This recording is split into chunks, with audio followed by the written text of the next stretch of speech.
میکنی؟ من در تلویزیون کار میزنم. خیلی بیشی همونجا کو سر میکنی بیشی. همونجا بشینم. اخبار گفت.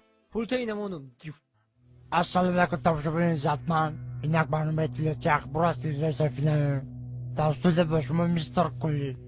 هفته سپشل در شهر دوشنبه در چشمون گرفته در نزدیکی NVD دو را دستگیر کردند. صدراعظم نجمی و برنامه غفری ساعت 12 شب به نیت غارتگری از خانه بیرون شده و خانه عبیدالله سعدلو حمله کردند.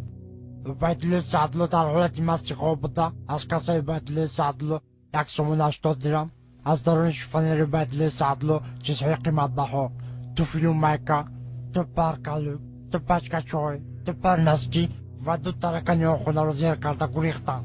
از این کارها سردار گروه میلیسیا حسن چیلا خبر شده با کارگردان کربسه جمهوری تاجیکستان خبر داده. کارگردان کربسه جمهوری تاجیکستان دولتمند خال کرکیبک پرده قاسم از این کارها خبر شده. هرچین غارتگرها را دستگیر کرده و درون کاخ برباد بردن. صدراعظم نجمی و بهرام غفری به درون کاخ برباد برده.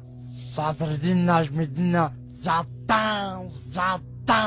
زدن تا با قدم خدا با اس میکنی. ای رو تسیا کدامی ژورنالیست دروغ میگه؟ تو در تلویزیون گپ زده استی تو رو تمام جهان تماشا میکنه. تو دروغ میگی؟ تو رو خلق بدونه چیکار میکنه؟ سنگ شپت میکنه.